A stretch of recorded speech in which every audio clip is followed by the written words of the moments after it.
Hello, c'est Greg, j'espère que tu vas bien. Dans cette vidéo, on va voir pourquoi en tant que marchand de biens, on doit éviter de réaliser des gros travaux quand on se positionne sur un bien immobilier. C'est le sujet de la vidéo.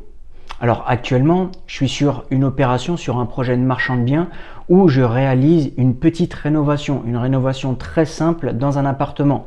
En fait, je rénove la salle de bain, la cuisine et j'ai enlevé une cloison pour pouvoir agrandir la cuisine et faire une cuisine ouverte sur le salon.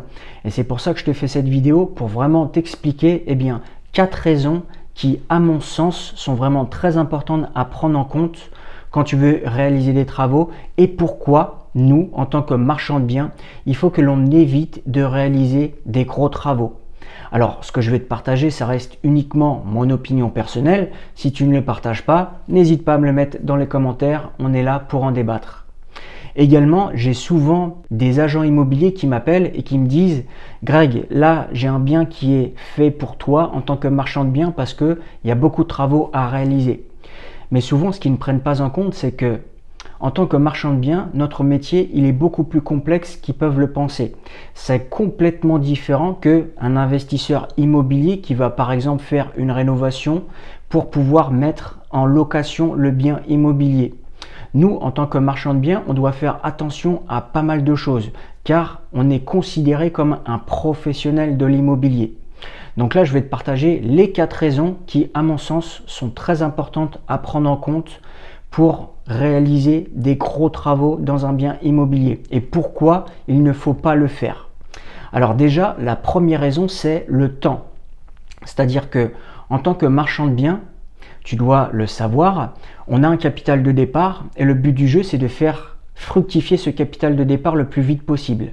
Donc le truc, c'est que quand tu réalises des travaux, ça va te prendre du temps et c'est ça la première raison, c'est qu'on perd beaucoup de temps.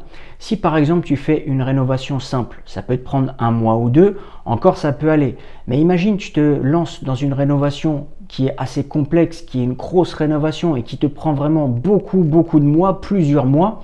Au final, ton capital de départ, il va pas tourner aussi vite que peut-être tu le souhaiterais, d'accord? Donc c'est pour ça que réaliser des gros travaux, ça peut te faire déjà perdre énormément de temps. Et le truc, c'est que si par exemple il y a des aléas dans les gros travaux que tu vas réaliser, peut-être que ça va réduire ta marge sur le long terme. Donc le truc, c'est que la première raison, c'est que réaliser des gros travaux, ça nous fait perdre énormément de temps. La deuxième raison, c'est quoi? C'est la TVA. En fait, tu dois le savoir, si vraiment on réalise des gros travaux dans un bien immobilier, à la base, on n'est pas soumis à la TVA dans une petite rénovation simple comme par exemple je suis en train de faire. Mais imaginons que tu réalises vraiment des gros travaux, ça peut peut-être te faire basculer dans une TVA sur le prix total. Et ça, le truc, c'est que si tu ne l'as pas pris en compte au début dans le calcul de ta rentabilité, au final, ça pourra considérablement réduire ta marge. Donc ça, vraiment, la deuxième raison, c'est la TVA. Il faut vraiment faire attention de ne pas basculer dans une TVA sur le prix total. Ok ? Ensuite, la troisième raison, ça va être la responsabilité. Comme je te l'ai dit, en tant que marchand de biens, on est considéré comme un professionnel de l'immobilier. Donc, on est concrètement responsable des biens immobiliers que l'on vend et on est responsable des travaux que l'on a réalisés ou que l'on a fait réaliser dans le bien immobilier. Même si normalement en tant que marchand de biens tu ne dois pas réaliser les travaux toi-même, tu as peut-être fait appel à divers artisans, à diverses entreprises externes pour faire réaliser les travaux et s'il y a un souci, tu vas faire jouer leur décennale. Ça, c'est la base. Et imagine, il y a une entreprise qui a fermé ses portes pendant ce laps de temps et que peut-être, je ne l'espère pas pour toi, il y a un acheteur qui se retourne contre toi. Le truc, c'est que dans tous les cas, toi, tu ne pourras pas te retourner contre cette entreprise car elle aura fermé ses portes entre-temps. Donc, tu seras vraiment concrètement, personnellement responsable. Donc, c'est pour ça qu'il faut vraiment éviter, à mon sens, de réaliser des gros travaux. Et la troisième raison, comme je te l'ai dit, c'est la responsabilité du marchand de biens. Il faut vraiment faire très attention et je te le répète encore une fois, car on est responsable des biens immobiliers que l'on vend et des travaux que l'on fait dans le bien immobilier. La quatrième raison, qu'est-ce que c'est? C'est tout simplement la pré-commercialisation.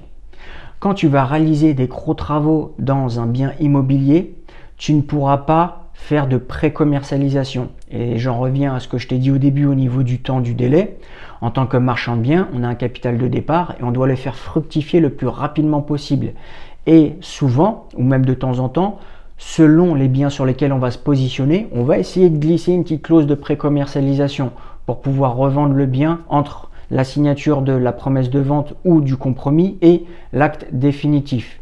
Et le truc, c'est que si tu réalises vraiment des gros travaux, ça va être compliqué de pouvoir mettre en place déjà d'une cette clause et de pouvoir revendre le bien. Alors bien sûr, il peut y avoir des petits détails pour ce faire, mais le truc, c'est qu'imagine, il y a des soucis.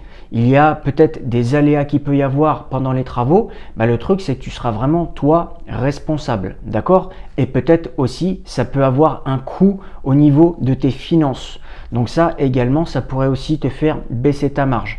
Donc surtout, si on revient sur le sujet de la pré-commercialisation, quand tu veux pré-commercialiser un bien, c'est vraiment très compliqué de le faire si vraiment tu veux réaliser des gros travaux. D'accord? Donc ça, vraiment, c'était les 4 raisons qui, à mon sens, sont vraiment très importantes à prendre en compte quand tu veux réaliser des travaux dans un bien immobilier. Et je pense que moi, comme je te l'ai dit personnellement, il faut éviter de réaliser des gros travaux. Et pour conclure cette vidéo, je vais te faire un retour d'expérience par rapport à divers marchands de biens que je peux connaître qui ont 10, 15, 20 ans d'expérience. Ils me disent tous la même chose. Greg, quand tu te positionnes sur un bien immobilier, si tu peux éviter de faire des travaux ou même tout simplement des gros travaux, ne le fais pas. C'est vraiment quelque chose à éviter. Et je connais même certains marchands de biens qui concrètement, quand il y a des gros travaux à réaliser, soit ils ne le font pas, ou soit ils essayent tout simplement de vendre le bien sans réaliser de travaux. Ok? Donc voilà pour cette vidéo. Je t'ai expliqué un petit peu les 4 raisons pour lesquelles je pense qu'en tant que marchand de biens, il faut éviter de réaliser des gros travaux. C'est on perd du temps, on peut basculer dans une TVA sur le prix total, on met en jeu notre responsabilité en tant que marchand de biens et c'est compliqué aussi de mettre en pré-commercialisation un bien quand on réalise des gros travaux. N'hésite pas à me le mettre dans les commentaires ce que tu en penses personnellement, on est là pour en débattre. Je te remercie d'avoir regardé la vidéo jusqu'ici et moi je te dis à bientôt dans une prochaine vidéo. Ciao ciao!